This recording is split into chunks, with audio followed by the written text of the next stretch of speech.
इमरान खान को वो एलिमिनेट करने के लिए मज़हब कार्ड इस्तेमाल करना भी कोई प्रॉब्लम नहीं है। आज जो मरीम नवाज शरीफ ने किया या उससे पहले फजलुर रहमान कर रहे हैं, ये चाहते हैं कि किसी तरीके से इमरान खान चूँकि इलेक्शनों में नहीं हार रहा तो इसको आप फिज़िकली एलिमिनेट किया जाए। ये सारे लोग एक्चुअली तो इमरान खान के कत्ल के ऊपर जो है वो काम कर रहे हैं और ये उस सारी स्कीम के छोटे छोटे हिस्सेदार हैं। वाहिद हुकूमत है जिसने अपने सियासी मुखालिफिन के ख़िलाफ़ पहले टेररिज्म के केसेस बनाए और अब जब वहाँ पे भी बात नहीं बनी तो ये मुख्तलिफ बयानात को लेके एक मजहबी मुनाफरत का माहौल बनाना चाहते हैं।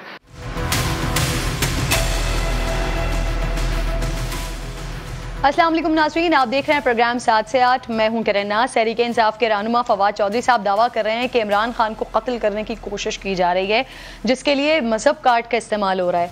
वो कह रहे हैं कि सारे मामले के पीछे मरीम नवाज हैं और मौलाना फजलुर रहमान हैं। वैसे आज जो मजहब कार्ड का इल्ज़ाम लगा रहे हैं, कभी वो भी उसके इस्तेमाल से फ़ायदा उठा चुके हैं।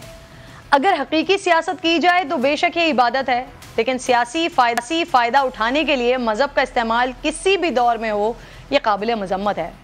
आज एक और बड़ी अहम डेवलपमेंट हुई है नाज़रीन। साबिक चीफ जज गिलगित बल्तिस्तान राना शमीम ने तौहीन अदालत केस में इस्लामाबाद हाई कोर्ट से गैर मशरूत माफ़ी मांगी है।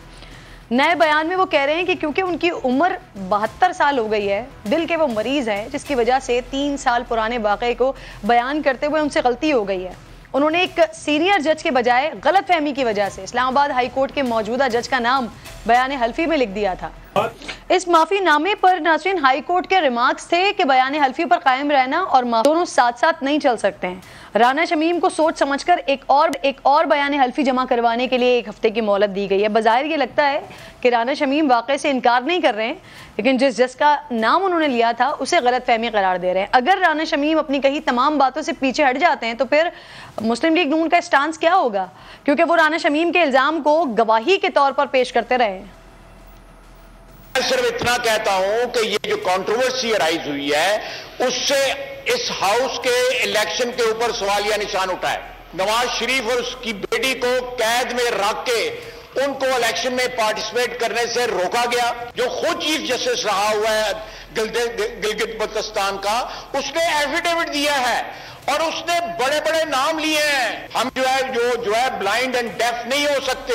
नवाज शरीफ साहब के हक में उनकी बेगुनाही में अदलिया के अंदर से तीसरी बड़ी गवाही आ गई। अब कोई बयान हल्फी आता है तो उसके जवाब में भी बयान हल्फी ही लाया जाता है। ये आपके सामने एक चीफ जस्टिस का एफिडेविट है, आंखों देखे हालात बयान कर रहा है। मुल्क के निजाम में मुदाखलत है, गैर आईनी मुदाखलत है। आज चीफ जस्टिस मुलव्वस है मुल्क का, दूसरा चीफ जस्टिस कह रहा है कि हम इसको मामूली बात समझकर भूल जाएं। अगर मियां नवाज शरीफ जेल जा सकता है तो साकिब निसार क्यों नहीं जा सकता? अब तौहीन अदालत इमरान खान साहब को भी 22 सितंबर तक का रिलीफ मिला हुआ है। खान साहब कहते हैं कि वो अदालती अहाते में तो शामिल तफ्तीश हो जाएंगे, लेकिन थाने नहीं जाएंगे क्योंकि उनके वकील को इस बात का डर है कि शायद वहां उन्हें मार दिया जाएगा। और इसी सारे डर के दरमियान नाज़रीन खान साहब खुद को खतरनाक बताने से भी गुरेज नहीं करते हैं। अमरीकी हुक्म से मुलाकात हुई है कोई? मैं बड़ा खतरनाक हूं। नहीं सर, खतरनाक के अलावा क्या मुलाकातें हुई हैं? सर मुलाकातें हुई हैं सबके लिए, दुश्मनों के लिए। अच्छा, दूसरी तरफ मामला ये भी है कि मरीम नवाज की अदालती तहवील से पासपोर्ट वापसी की दरखास्त एक मरतबा फिर समाअत के लिए मुकर्रर की गई है और लाहौर हाई जस्टिस की सरबराही में फुल बेंच समाअत करेगा। उम्मीद है इस बार उनकी बात सुनी जाएगी।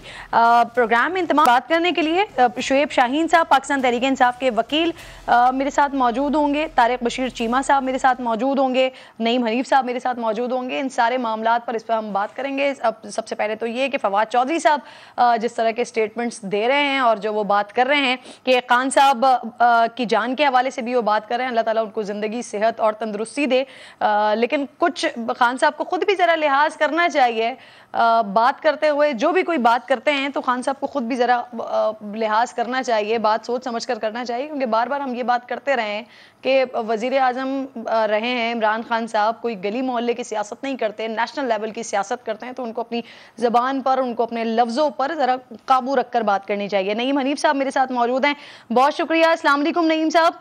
ये 4-5 आज के बड़े इंपॉर्टेंट केसेस हैं। एक तो ये राना शमीम वाला मामला है, फवाद चौधरी साहब कह रहे हैं कि इमरान खान साहब को कत्ल करने की बात की जा रही है या साजिश हो रही है, एक बार फिर वो किसी साजिश की बात कर रहे हैं। कहाँ जाते हुए आप मामलात को देख रहे हैं? कहीं आपको स्टेबिलिटी दिखाई दे रही है या अभी यही सियासी बयानात चलते रहेंगे?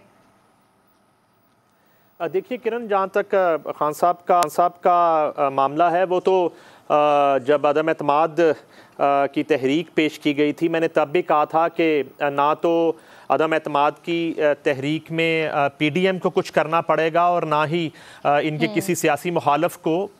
तब भी PTI का मुकाबला PTI से ही था और आज भी खान साहब के खिलाफ किसी को साजिश करने की ज़रूरत नहीं है। खान साहब खुद ही काफ़ी हैं अपने लिए, और जितने मुश्किल हालात से वो आज दो चार हैं और जितनी पाकिस्तान तहरीक इंसाफ की पूरी क़यादत के लिए जितनी मुश्किलात उन्होंने खड़ी कर दी हैं, वो सिर्फ एक मीटिंग कॉल करें और बिल्कुल हलफ लें अपनी पूरी क़यादत से और उन्हें कहें जो कुछ कहेंगे सच कहेंगे, चेयरमैन के सामने सच के सिवा कुछ नहीं कहेंगे। तो ऐसे ऐसे सच उगले। तो जितनी परेशान है इस वक्त पाकिस्तान तहरीक इंसाफ की क़यादत, और मुझे तो इस बात की भी इतलात है कि शायद एक बागी ग्रुप जो है वो खान साहब के इन इक़दामात की वजह से, जो वो इदारों के साथ महाजराई कर रहे हैं, जो वो अदालतों पर हमले कर रहे हैं और जिस तरह की सियासत खान साहब ने शुरू कर रखी है और पोलराइजेशन का जहर जिस तरह से घोल रहे हैं वो इस माशरे की नई नस्ल में, तो मुझे तो ये लग रहा है कि मेरे पास इतलात भी हैं, कोई तकरीबन 1 दर्जन के करीब इनके MNAs हैं, वो मुनहरफ अरकान के अलावा की बात कर रहा हूं, शायद वो कुछ फैसला करने जा रहे हैं। जिस तरह पंजाब में भी इस तरह की सूरत हाल का सामना है, पाकिस्तान तहरीक इंसाफ। आप मेरे साथ ही मौजूद रहे, क्योंकि ये आज का जो है ना, ये अलग टॉपिक मैंने रखा हुआ है, इस पे मैंने आपसे बड़ी तफसीली तौर पर डिटेल्ड बात करनी है। लेकिन मैं चाह रही हूँ कि जिस टॉपिक से मैंने आगाज किया ना, पहले जरा हम उस पर डिस्कस कर लें, फिर हम पंजाब वाले टॉपिक पर आते हैं। अमार मसूद साहब भी मुझे ज्वाइन कर चुके हैं, सीनियर एनालिस्ट हैं, बहुत शुक्रिया। अस्सलाम वालेकुम अमार साहब। सर, राना शमीम साहब का गैर मशरूत सर अपॉलजी तो आ गई है सामने, लेकिन अभी भी सर उन्होंने तरदीद नहीं की है उस सारे वाक़े से। उन्होंने कहा है कि उनसे गलती हो गई, जो उन्होंने एक जज का नाम लिख दिया, वो उन्होंने गलती से लिख दिया, इस्लामाबाद हाई कोर्ट के मौजूदा जज का नाम। तो सर बज़ाहिर ऐसा लग रहा है कि अदालत उनके इस सारे जो स्टेटमेंट है उससे मुतमईन दिखाई नहीं दे रही है। उनको 1 हफ्ते का मजीद टाइम दिया गया है। अब 1 हफ्ते के बाद अगर वो इस सारे सिनेरियो से ही माफी मांग लेते हैं तो फिर सर मुस्लिम लीग नून का स्टांस क्या होगा? क्योंकि मुस्लिम लीग नून तो इसके ऊपर प्ली लेती रही है, वो तो मुसलसल कहती रही है कि ये एक सबूत है, जो एक अदालत के अंदर से ही एक सबूत के तौर पर बयान हल्फी सामने आ गया है। तो अगर वो इस सारे मामले पर, सारे वाक़े पर जो उन्होंने सुनाया कि जी वो बैठे हुए थे, चाय पी रहे थे, उन्होंने फोन किया और फिर मरियम नवाज और नवाज शरीफ साहब के बारे में कहा कि उनको किसी भी तौर पर जेल से छोड़ना नहीं है, निकलना नहीं है, इन सारे मामले से सर अगर वो माफी मांग लेते हैं, then what next for PMLN? अच्छा देखिए, आप इस मामले को रिलेट कर रही हैं PMLN की पूरी एग्जिस्टेंस के साथ, जो कि मेरे ख्याल में इतना मुनासिब नहीं है।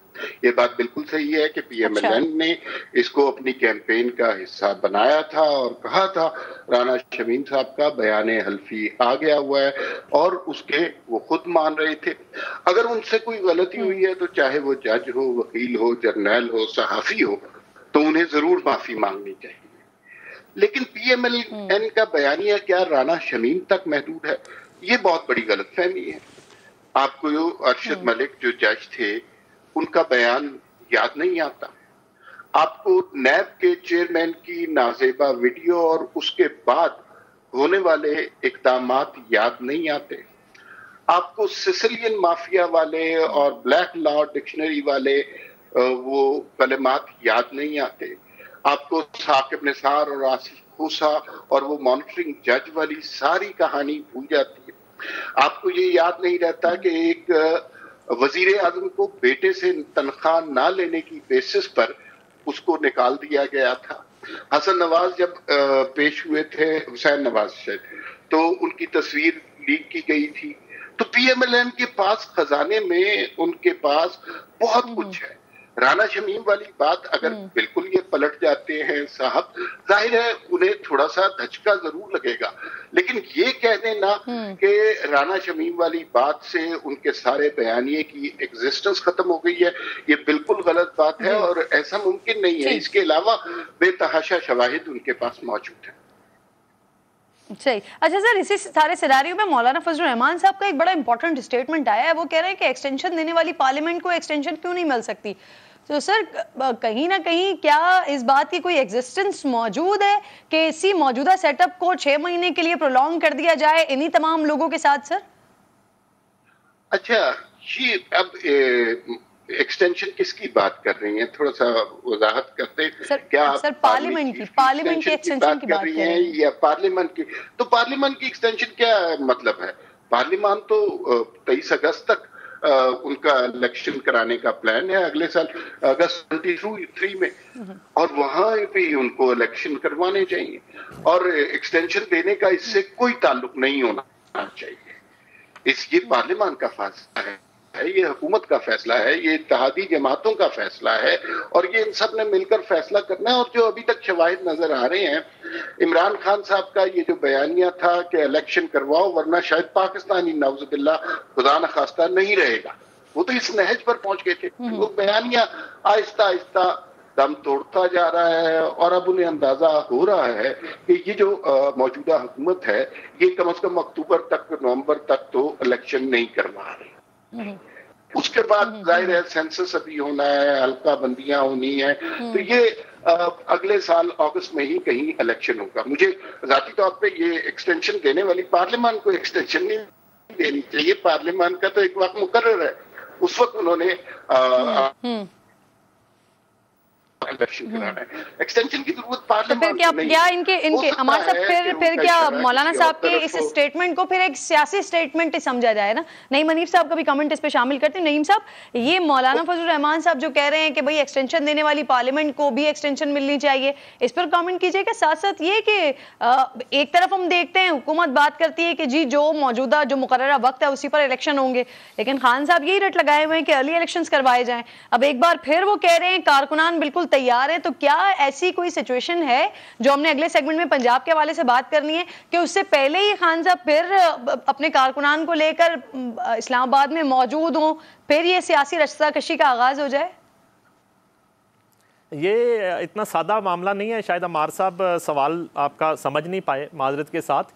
आज मेरे नुमाइंदा खुसूसी जावेद फारूकी साहब की मुलाकात हुई मौलाना फजलुर रहमान से। उनकी तबीयत नासाज थी और ये बिल्कुल गैर रस्मी एक मुलाकात थी जिसमें उन्होंने ये बात की। और मौलाना साहब की जब तबीयत नासाज होती है वो बिल्कुल झूठ नहीं बोलते।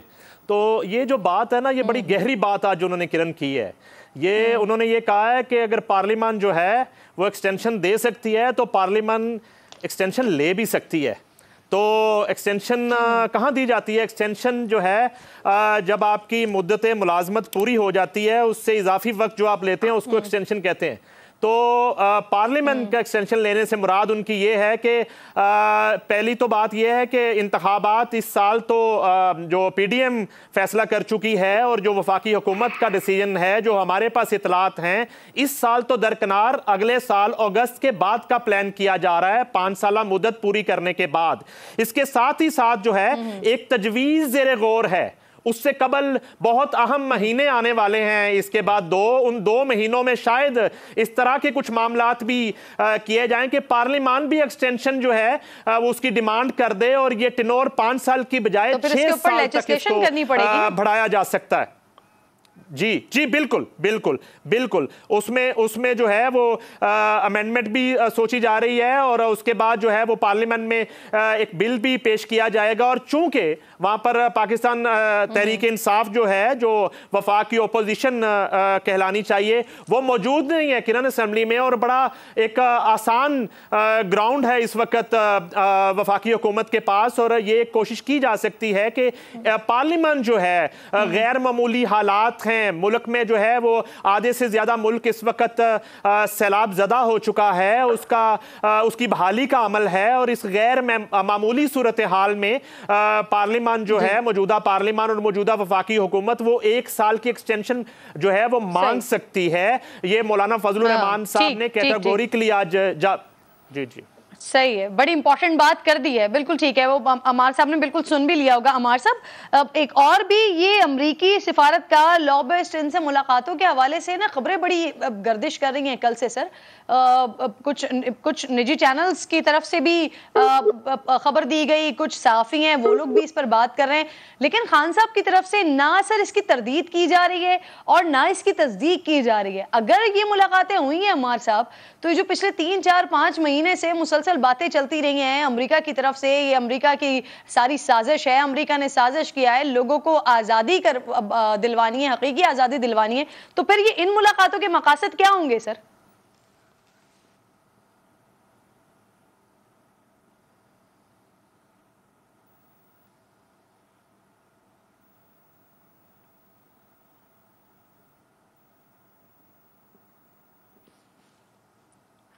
अमार साहब, आपको मेरी आवाज आ रही है? सवाल रिपीट कर दूं सर?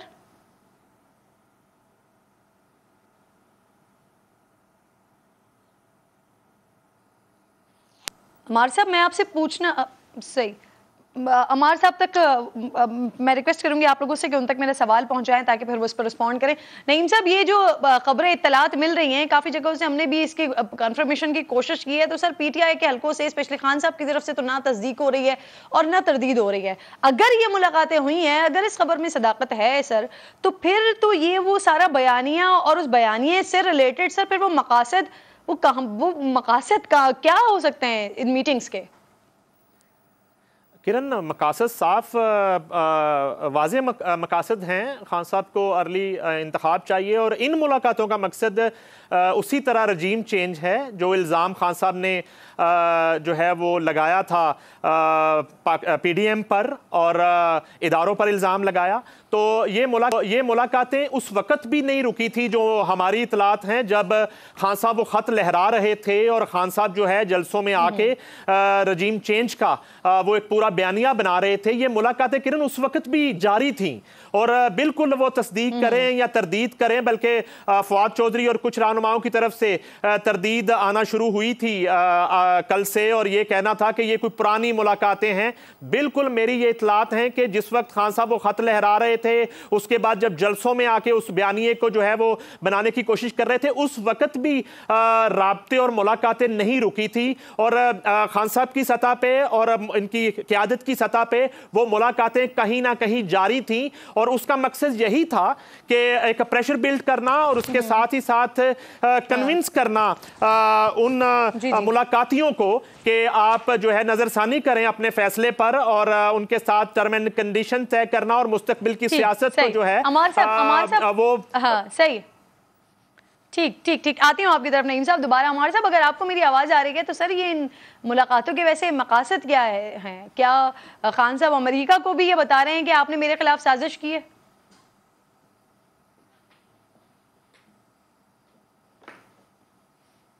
अमार साहब, आपको आवाज़ आ रही है सर? जी, मुझे आपकी आवाज़ आ रही है। आप अपना सवाल तो हरा देंगी? जी बिल्कुल, मैं कर देती हूँ। अमार साहब, ये जो मीटिंग्स के बारे में कुछ इत्तलात आ रही हैं, खान साहब इसकी तस्दीक या तरदीद नहीं कर रहे हैं कि हो रही हैं या नहीं हो रही हैं, लेकिन मैं पूछ रही हूँ कि अगर तो ये मीटिंग्स हो रही हैं तो सर इनके मकासद क्या हैं? क्यों ये मीटिंग्स हो रही हैं? देखिए, खान साहब ना एक बात किरण हमेशा याद रखिए, जो जिसके खिलाफ बात कर रहे होते हैं, जिस मकसद की मनाही कर रहे होते हैं, असल में वही काम कर रहे होते हैं। सारे पाकिस्तान को इन्होंने लगा दिया कि जनाब अमेरिका के खिलाफ हकीकी आज़ादी की जंग लड़नी है और बहुत सारे लोग इसके लिए तैयार भी हो गए। लोग डंडे लेकर निकल भी पड़े घरों से अमेरिका से आज़ादी हासिल करने के लिए। उधर खान साहब 2-3 मुलाकातें ऐसी हुई हैं कि जो बड़ी खतरनाक है। खान साहब जब हुकूमत में होते थे तो कहते थे कि अपोजिशन को क्या हाथ पहुंचता है किसी सफीर से, मुशीर से, इन्वेस्टर से। अब खान साहब अपोजिशन में है और 3 मुलाकातों की खबरें हैं। पहली मुलाकात जो ऑनलाइन मीटिंग हुई है वो पेशावर में हुई है डोनाल्ड ब्लूम के साथ। दूसरी मुलाकात जो हुई है वो फवाद चौधरी साहब की अमेरिकी सिफारत खाने में हुई है और तीसरी मुलाकात जो है वो कल पूरे 2:15 पर हुई है रॉबिन राफेल के साथ और वो उन खातून का बैकग्राउंड आप सब लोगों को पता है, कोई ऐसी चुकी। तो खान साहब अमरीकी साजिश के खिलाफ जिहाद नहीं कर रहे। खान साहब यूं लगता है जैसे अमरीकी साजिश कर रहे हैं पाकिस्तान के साथ, और ये सूरत हाल मसला आपने कल वो देखते, दो बातें इसमें और भी हैं कि एक तो खान साहब जब कोई इसी खबर का डिनाइल नहीं आता तो वो खबर तस्दीक हो मुसद्दका होती है। आज कोई डिनाइल हमें नहीं मिला, या तो कह देना कोई मीटिंग नहीं हुई, लेकिन उसके प्रूफ होंगे तो तरदीद सर अपने आप में तस्दीक होती है। बिल्कुल ठीक सर, बहुत बहुत शुक्रिया। खामोशी अपने आप में तस्दीक होती है। बहुत शुक्रिया आपका अमार साहब, आपसे बहुत शुक्रिया। शुएब शाहीन साहब, सर शो के आगाज से हम आपका इंतजार कर रहे हैं, आप आज थोड़ा लेट हो गए सर। सबसे पहले तो मुझे आप ये बता दीजिए शुएब साहब, ये सुबह से पहले बाबर आवान साहब, फिर फवाद चौधरी साहब खान साहब की जान को खतरा है जैसी बातें कर रहे हैं। एक तरफ खान साहब कहते हैं मैं खतरनाक हो गया हूँ, दूसरी तरफ वो लोग कह रहे हैं उनकी जान को खतरा है। पेशी पर या उसके लिए भी इस वजह से नहीं जाना चाह रहे हैं कोर्ट थाने के वहां पर, खुदा ना खास्ता उनको कत्ल ना कर दिया जाए। तो ये सियासी बातें हो रही हैं या मफरूजों पे बातें हो रही हैं, या वाकई कोई ऐसी आपके पास इत्तलात मौजूद हैं पीटीआई के पास कि जिनकी बुनियाद पर ये बातें की जा रही हैं? नहीं, गवर्नमेंट ऑफ पाकिस्तान जो कि इस वक्त उनके अपोनेंट्स हैं, मिनिस्ट्री ऑफ इंटीरियर ने नोटिफिकेशन जारी किया है, उनको इन्फॉर्म किया है कि आपकी लाइफ को थ्रेट है, बाकायदा लेटर जारी किया है which is on the record, वो उनके पास है, आप गवर्नमेंट से पूछ सकते हैं। तो लिहाजा जब गवर्नमेंट उनको नोटिफाई कर रही है और लेटर जारी कर रही है, उनको भी इन्फॉर्म कर रही है कि आपकी लाइफ थ्रेट है। जलसों में जाने के लिए तो फिर इन एहतियात को बरोकार नहीं ला रहे हैं ना सर। तो और थानों में जाने के लिए, थाना जो कि हुकूमत के ही सरकार के ही उसमें आता है और उसको इसके लिए वहां पर खौफ आ रहा है, लेकिन जलसों में ओपन मौजूद होते हैं। नहीं जाना चाहता कि कौन सी जगह का उन्होंने एतराज किया, कौन सी जगह का नहीं किया। ज़ाहिर है वो अदालत में भी आए हैं, वो छोटी अदालतों में भी गए हैं, वो जलसों में भी जाते हैं, लेकिन ज़ाहिर है वो सिक्योरिटी के हिसार में जाते हैं, और वो सिक्योरिटी ज़ाहिर है उनको अपनी पर्सनल भी है और पुलिस की सिक्योरिटी भी होती है नेचुरली। लेकिन ये है कि जहाँ तक लाइफ, वही तो होते हैं थाने में, मैं वही करूँ ना, जो लाइफ थ्रेट और लाइफ रिस्क का जो मामला है, ये तो गवर्नमेंट ऑफ पाकिस्तान ने नोटिफाई करके उनको इन्फॉर्म किया है जस्ट फ्यू डेज बिफोर, और वो मैंने खुद देखा है, और अगर आप कहेंगे तो मैं आपको भेज दूंगा, यू कैन चेक इट। ये गवर्नमेंट ऑफ पाकिस्तान का नोटिफिकेशन है, it is not notification of the government of Punjab या किसी दूसरी, ये फेडरल गवर्नमेंट का नोटिफिकेशन है, और he has been informed by the police through that notification के जनाब आपकी लाइफ को थ्रेट है। और सर वैसे खान साहब जो है ना, वो अमीर के लिए और गरीब के लिए एक कानून की बात करते हैं, लेकिन फिर जो बात करते हैं खुद उसके ऊपर अमल क्यों नहीं करते हैं? आज अपनी सिक्योरिटी की बात कर रहे हैं थाने जाने की, कल तो कोई भी शख्स उठ के कहेगा जी मैं थाने नहीं आ सकता क्योंकि मेरी सिक्योरिटी के इशूज हैं। सर तकरीबन 2 करोड़ रुपया है उनकी सिक्योरिटी के ऊपर खर्च होता है, और वो थाने आने के लिए इस किस्म के जवाब दे रहे हैं। सर पहली बात तो ये है, आधी लाइन की उनकी स्टेटमेंट जिसके ऊपर दहशतगर्दी की दफा है, स्टेटमेंट ने अपने रिकॉर्ड करा दी। भाई या तो कह दो कि ये केस बनता है या कह दो नहीं बनता। हाई कोर्ट ने उनको बुलाकर कहा, एडवोकेट जनरल को भी और उनके पुलिस वाले को भी, आप अपनी निगरानी में तफ्तीश करके बताएं और ईमानदारी से तफ्तीश करें, ये बताएं ये दहशतगर्दी का दफा लगता है या नहीं। सुप्रीम कोर्ट की जजमेंट की रोशनी में उनकी स्टेटमेंट आ चुकी है, स्टेटमेंट एडमिटेड है, 1.5 लाइन की नहीं। सर मुझे शॉर्टली बता दें, मुझे ब्रेक लेना है। हाफ लाइन की स्टेटमेंट है। ये जो 22 तारीख को अदालत का जो भी फैसला आता है, सर खान साहब उसे कबूल करेंगे? इस पे भी यू टर्न लेके देखें, फैसले को तो कौन है जो कबूल नहीं करेगा, लेकिन फैसले के खिलाफ अपील का राइट है कि नहीं है? सही। पहली बात। दूसरी बात यह है कि 22 को किसने कहा है फैसला आ रहा है? फर्द जुर्म हो रही है ना सर। भाई फर्द जुर्म का ऑर्डर हुआ है, it is does not mean कि फर्द जुर्म उस दिन आयद हो जाएगी और उस दिन फैसला आ जाएगा। फर्द जुर्म से पहले बहुत सारी चीजें हैं जो हमने बहुत सारे एक स्ट्रेटेजीज बनाई हुई हैं और बहुत सारी बातें हैं। जो भी फैसला आता है इस्लामाबाद हाई कोर्ट का उसे कबूल करेंगे। उसको हाई कोर्ट का फैसला अपीलेबल फैसला है under section 19 of the contempt of court ordinance 2003। तो उसको क्यों, यानी अदालत को का एक लोअर कोर्ट का जो फैसला होता है वो अपीलेबल ऑर्डर होता है बिफोर द सुप्रीम कोर्ट। खिलाफ आता है तो वो अपील में चलेगा। जाहिर है उनका हक है कोर्ट में। एक छोटा सा ब्रेक मुझे लेना है, लॉ ने उनको अख्तियार दिया है। सही है सर, छोटा सा ब्रेक लेना है, वापस आती हूँ, पंजाब के मामलात पे बात करते हैं। मेहमान मेरे साथ ही मौजूद हैं।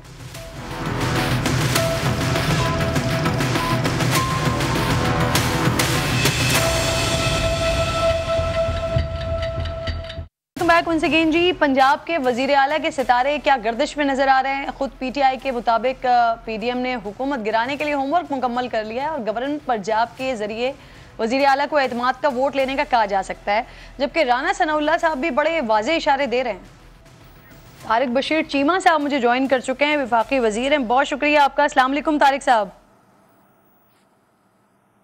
तारिक साहब से इस हवाले से मैं रब्ता करती हूँ। नहीं मनीर साहब, जरा ये जो बातें हो रही हैं, इससे अभी कुछ दिनों पहले इमरान खान साहब भी अपने जलसे में खड़े होकर पंजाब के हवाले से बात कर रहे थे। राना सनाउल्लाह साहब भी कुछ इशारे दे रहे हैं, वोट ऑफ कॉन्फिडेंस की भी पंजाब में बात हो रही है। सर होने क्या जा रहा है पंजाब में? किरण, सबसे पहले तो ये है कि चौधरी परवेज़ इलाही जो हैं वो बज़ाहिर इमरान खान साहब के वज़ीर आला हैं पंजाब में, मगर वो उनके वज़ीर आला नहीं हैं और ना ही उन्हें उनके इक़्तिदार से कोई सरोकार है यहाँ पे। अगर इमरान खान साहब के बस में हो तो मुस्लिम लीग नून और PDM तो जो है कोई भी कदम बाद में उठाए, पहले इमरान खान साहब उनको रिप्लेस कर दें, नंबर 1। नंबर 2, चौधरी परवेज़ इलाही साहब ने अपने इस दौर में बतौर वज़ीर आला उस्मान बुज़दार साहब को पीछे छोड़ दिया है। लोग जो हैं वो उस्मान बुज़दार साहब का जो पौने 4 साला दौर था उसे भूलना शुरू हो गए हैं। यहाँ पर जो है पूरा जनूबी पंजाब इस वक्त सैलाब में डूब चुका है और चौधरी परवेज़ इलाही साहब जो हैं गुजरात को डिवीज़न बनाने और गुजरात और मियाँ वाली के लिए जो है वो बड़े बड़े ऐलानात करने में मसरूफ़ हैं। और आज का मैं वाक़या बताता हूँ, आज पंजाब असम्बली का जो इजलास है आधा इस बहस में गुजर गया कि जो रूडा है, रावी अर्बन डेवलपमेंट जो अथॉरिटी बनने जा रही है, दूसरा लाहौर जो रावी दरिया के किनारे बनने जा रहा है, हैवी मशीनरी के साथ वहां पर बिल्कुल लोगों की जमीनों पर कब्जा दूसरे लफ्जों में किया जा रहा है और फसलें तबाह की जा रही हैं। वहां पर लाओ लश्कर के साथ जो है वो चारे और सब्जियों की फसलों के फसलें जो है वो गिराई जा रही हैं और ग्रीन लैंड को ब्राउन शो करने की और मुझे ये बताइए ये इनकी हुकूमत को गिराने के लिए सर काफ लीग के कितने लोग हैं ऐसे पंजाब असेंबली के मेंबरान जो कि इस वक्त चौधरी शुजात साहब से राब्ते में? किरण देखिए, चौधरी शुजात साहब का मैं बताऊं, चौधरी परवेज़ इलाही के अलावा जितने 9 लोग हैं वो सब के सब राब्ते में रहना चाहते हैं। चौधरी शुजात साहब की अब मर्जी और मंशा है कि वो कितने लोगों से राब्ता रखना चाहते हैं या नहीं रखना चाहते, ये मेरी इत्तला है। मैं आपको बाई नेम बता सकता हूं। हाफिज अमार यासर जो हैं PP गुजरात से वो इलेक्शन लड़े थे। हाफिज अमार यासर दोनों तरफ जो है वो बात कर रहे हैं, वो चौधरी परवेज़ इलाही के साथ भी हैं, चौधरी शुजात भी उनके कायद हैं। शुजात नवाज जो PP गुजरात से हैं, मोहम्मद अब्दुल्ला वड़ाइच और उसके अलावा साजिद अहमद खान और तारक बशीर चीमा साहब के नीचे जो PP 250 और 249 से डॉक्टर मोहम्मद अफजल और एहसानुल हक जो इलेक्शन लड़े थे, ये वो लोग हैं जो आज चौधरी शुजात हुसैन साहब के इशारे के मुंतजर हैं। तो इस तरह यहाँ पर किसी तरह का किसी मुखालिफ की एक अदम एतमाद की या एतमाद का वोट लेने के उस फैसले का इंतजार नहीं है। काफ लीग का सामना आज भी बकौल नदीम मलिक साहब काफ लीग ही से है और ये तकरीबन 6 से 7 ऐसे लोग हैं जो फैसला कर चुके हैं कि वो चौधरी नईम साहब जी नईम साहब, याद है आपको जब ये रजीम चेंज वाला मामला हुआ था सारा, उस वक्त भी क्योंकि इमरान खान साहब की अब गवर्नमेंट और उनकी जो गवर्नेंस थी उसको हम लोग भूल गए हैं ना, मामलात की तरफ इतने ज्यादा आगे बढ़ गए, लेकिन उस वक्त जो उनकी गवर्नेंस का हाल था तो बहुत सारे ऐसे लोगों को हमने बात करते हुए देखा है, सुना है, जो परेशान थे और जिनके खुफिया तौर पर राब्ते हो रहे थे PDM से, लेकिन उसको फिर वो इल्जामात लगाए गए कि जी इनको 20-20, 25-25 करोड़ रुपए दिए गए और फिर उनको खरीदा गया है। अब पंजाब में भी यही सारा मामला हो रहा है। जो आप नक्शा खींच रहे हैं परवेज़ इलाही साहब की परफॉर्मेंस के हवाले से, तो यहाँ पर गवर्नेंस को नहीं देखा जा रहा है। यहाँ पर ये फिर से बात की जा रही है कि जी ब्लैकमेल किया जा रहा है, रिश्वत दिए जा रहे हैं, पैसे दिए जा रहे हैं, करोड़ों रुपए ऑफर किए जा रहे हैं। ऐसा कुछ वाकई हो रहा है क्या तोड़ने के लिए? ये गवर्नेंस की बुनियाद पर लोग खुद हटना चाह रहे हैं पीछे? जो है जब उस्मान बुज़दार थे वज़ीर आला तो Punjab government Y block DHA Y block के एक घर से ऑपरेट हो रही थी। फ़र्क इतना है कि अब U ब्लॉक के एक घर से मौजूदा हुकूमत चल रही है। पहले तमाम जो डील्स थी, तमाम जो तैनातियाँ थी, तमाम जो सौदेबाजियाँ थी, वो वाई ब्लॉक जो वाक़या घर है, फ़रा खान साहिबा गालबन कोई खातून है, उन्होंने मुल्क में आ जाना था। उनके हस्बैंड ने दावा किया था एक निजी TV चैनल पर शाहजेब के प्रोग्राम में बैठ के कि हम तो 1 हफ्ते में वापस आ रहे हैं और मैं आ रहा हूं, हम मुकदमात का सामना कर रहे हैं। तकरीबन इस बात को 2-3 माह गुजर गए हैं, वो अभी तक वापस नहीं आए हैं, वो पता नहीं कहां हैं। तो अब जो है ब्लॉक का फर्क पड़ा है। अब मौजूदा पंजाब गवर्नमेंट U ब्लॉक से ऑपरेट हो रही है। अब वो घर किस प्रॉपर्टी टाइकून के नवासे का है, वहां पर क्या डील्स होती हैं, चौधरी मोहम्मद सलाई जो है वो डेली की बुनियादों पर वहां जाके जो मीटिंग्स करते हैं, तैनातियां वहां से हो रही हैं। और आज चीफ सेक्रेटरी पंजाब ने दोबारा से prime minister of Pakistan Pakistan की मीटिंग में काम करने से माजरत कर ली है। उन्होंने कहा है कि मेरी जान छुड़वा दें पंजाब से और मुझे आप कोई भी जिम्मेदारी दे दें, मैं वो कर लूंगा, मैं इस हुकूमत के साथ काम नहीं कर सकता। ये आज दोपहर का वाकया है। चीफ सेक्रेटरी पंजाब कामरान अफजल साहब, जिन्हें धमकियां देते थे इमरान खान साहब कि तुम्हें नहीं छोड़ूंगा, बिल्कुल उन्होंने आज फिर दूसरी दफा माजरत की है। पहले उन्होंने रिटर्न माजरत की थी मौजूदा वज़ीर आला के साथ और मौजूदा हरारकी में और मौजूदा सूरत हाल में काम करने से, और आज उन्होंने मीटिंग में खड़े होकर कह दिया कि मैं काम नहीं करना चाहता बतौर चीफ सेक्रेटरी पंजाब। सर वैसे तो वकील हैं पीटीआई के, लेकिन क्योंकि यही चेहरा हमारे पास होते हैं पीटीआई का पॉइंट ऑफ व्यू लेने के लिए, तो फिर मैं इनकी गुफ्तगू का इस्तेमाल करती हूँ। सर, ये खान साहब के साथ काफ लीग भी इंटैक्ट है, बकौल खान साहब के सारे लोग उनके साथ हैं। अक्सरियत में तो फिर किस बात का डर है? खान साहब भी कह रहे हैं, उनके दीगर लोग भी कह रहे हैं कि जी हम पंजाब हुकूमत के बारे में खदशात हैं। क्यों सर? नहीं तो पाकिस्तान की तारीख में पहली दफ़ा 2022 में 50 लोटे खरीदे गए या कंसिडरेशन पे लाए या किस कंसिडरेशन पे लाए। सिंध हाउस में क्या होता रहा या पंजाब में क्या हुआ, उसके बाद क्या हुआ, उन इलेक्शन के ऊपर रिजल्ट आया। खान साहब का नैरेटिव बाय कर रहे हैं, लेकिन जो उनके साथ लोग हैं वो बिक रहे हैं सर। नहीं, अगर वो बिक रहे हैं तो अपने आप को फारिग कर रहे हैं। 20 पंजाब से 25 बंदे गए, 5 तो रिजर्व सीटों पे था, वो वापस आ गए उनकी अपनी सीटें। 20 में से आप अंदाज़ा लगाओ 15 सीटें इन्होंने जीती हैं, और जो 2 बंदे के करीब वो भी जबरदस्ती उनको हराएगा। यहाँ पर 49 वोटों का फर्क यहाँ पिंडे में डाला गया। एक बड़े 75% वोट के साथ वो वापस आए अगले। जी। तो कहने का मतलब है कि पब्लिक तो खड़ी हुई है इमरान खान के साथ। सर, अब साजिशें जो हो रही हैं, कामरान खान साहब एक बड़ा नाम है सहाफत का। सर, वो ये दावा कर रहे हैं कि इमरान खान साहब कह रहे हैं कि जनरल बाजवा को एक्सटेंशन मिलनी चाहिए। सर, जब तक ये हुकूमत है तब तक जनरल बाजवा को एक्सटेंशन मिलनी चाहिए। इमरान खान साहब क्यों करेंगे? जब तक नई हुकूमत नहीं आ जाती। सर, इमरान खान साहब क्यों कहेंगे? ये कामरान खान साहब दावा कर रहे हैं। सर देखें, इमरान खान साहब जब तक कि खुद कोई ऐसी बात ना करें वो क्यों कहेंगे? मेरा नहीं ख्याल कि वो उनकी ये स्टेटमेंट होगी। मैं इस स्टेटमेंट पर बिलीव नहीं करता अनलेस के जब तक खान साहब खुद ना कहें। ठीक है, उनका जब तक अपना पॉइंट ऑफ व्यू ना आए तो फिर उसकी कोई रीजनिंग होगी। मैं समझता हूँ कि उनकी एक्सटेंशन ही गलत हुई थी। ये इस पे जो सारी पार्टियों ने मिलकर उनकी एक्सटेंशन का वो लॉ बनाया और जो कुछ किया, मैं वैसे कोट कर रही थी कामरान खान साहब को, लेकिन अभी मैंने ट्विटर खोला हुआ है तो अतर काज़मी साहब जो हैं बड़े सहाफ़ी हैं और पाकिस्तान तहरीक इंसाफ के नैरेटिव की वो बात करते हैं।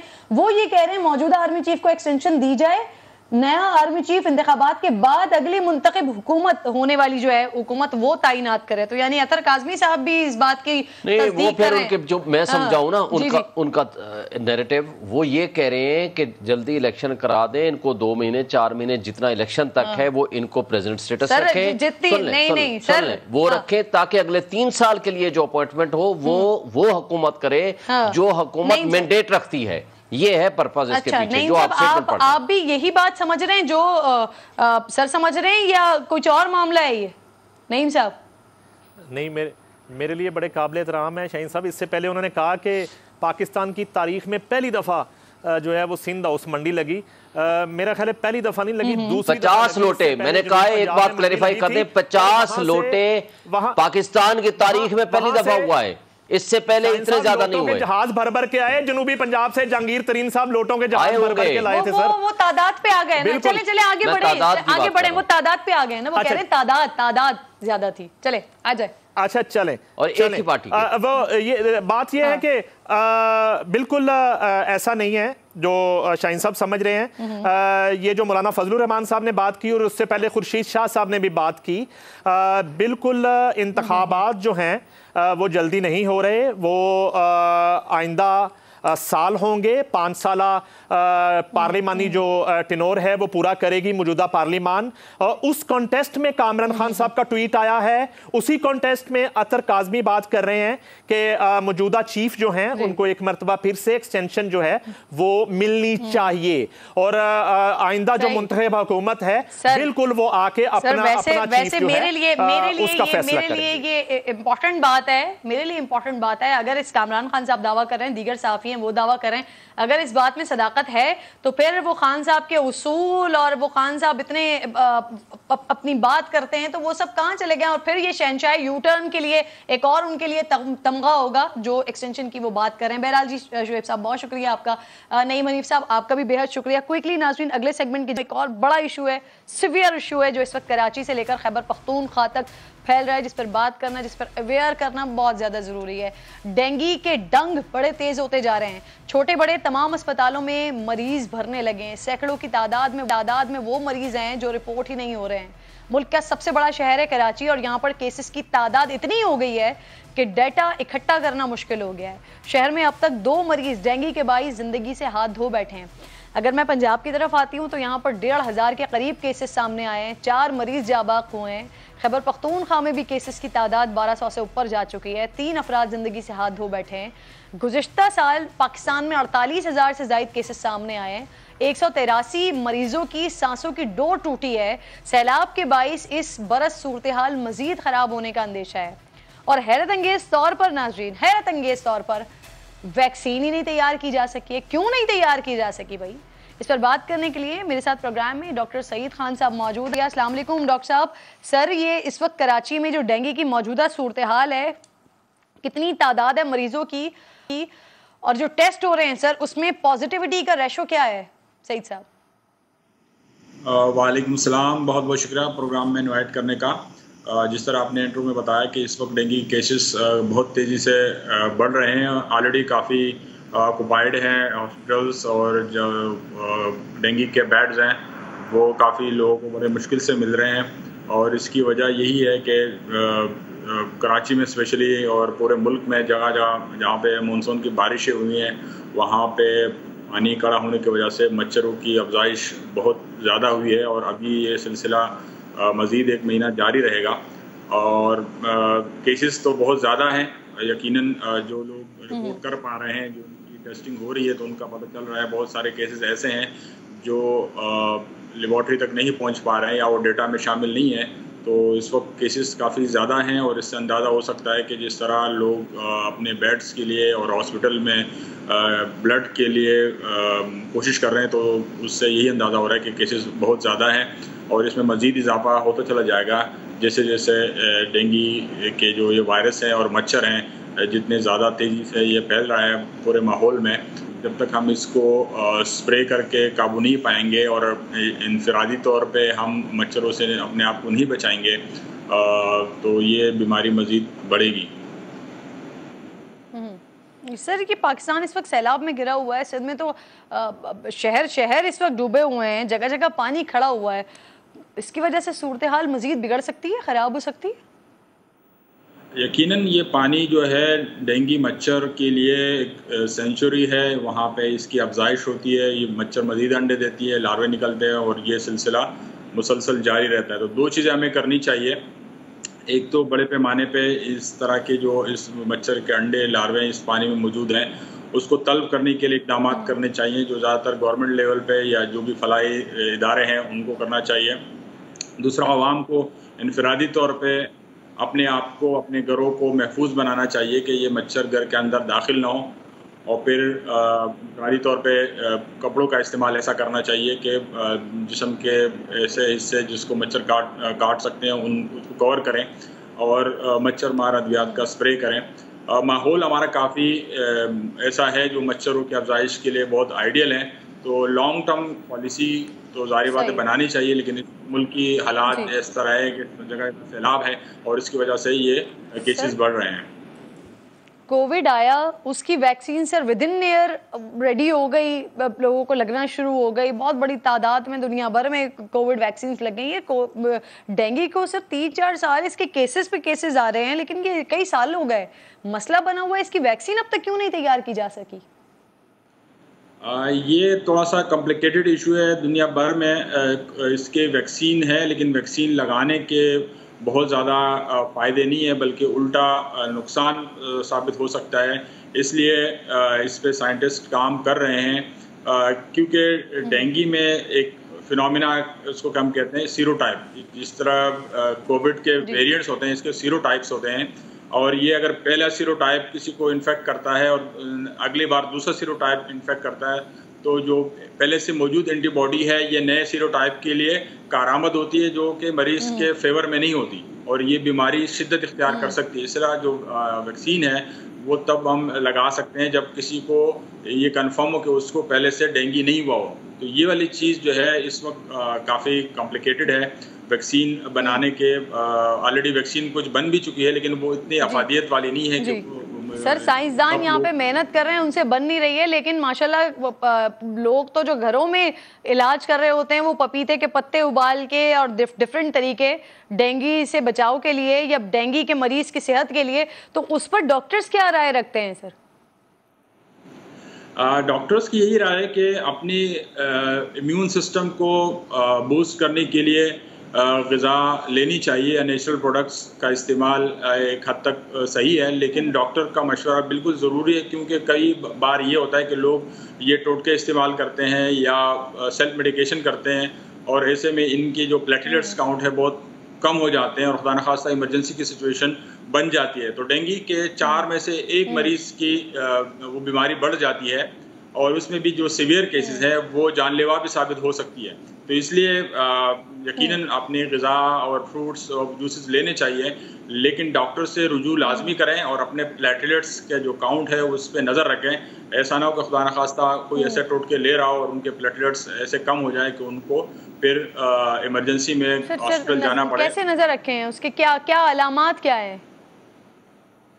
डेंगू के 2-4 अलामात बहुत ज़ाहिरी तौर पे नज़र आते हैं। एक तो तेज़ बुखार है, लेकिन तेज़ बुखार के साथ अगर मतली या वोमिटिंग हो रही है या जिस्म में शदीद दर्द है, स्पेशली आंखों के पिछले वाले हिस्से में दर्द महसूस हो रहा हो या जॉइंट्स में शदीद पेन हो, तो इसके ये अलामात हैं डेंगू के। और इसका एक आसान सा टेस्ट है CBC, जिससे ब्लड काउंट पता चलता है, जिसमें प्लेटलेट्स भी पता चलता है कि प्लेटलेट्स काउंट अगर मुसलसल कम हो रहे हैं तो ये अलामात जो है इस टेस्ट के साथ मुशाबे हैं। और इसका स्पेशल टेस्ट भी होता है NS1 एंटीजन, जिससे पता चल सकता है कि ये कंफर्म केसेस हैं। क्योंकि पूरे मुल्क में इस वक्त सूरत हाल जो है वो बिगड़ रही है, तो हुकूमतों को चाहिए कि इस वक्त स्प्रे के इंतजामात करें, बेहतरी लाएं कुछ। डॉक्टर सईद बहुत शुक्रिया, प्रोग्राम वक्त खत्म हो गया है। इंशाल्लाह नाज़रीन से कल मुलाकात होगी, अपना ख्याल रखिए, अल्लाह ने के बाद।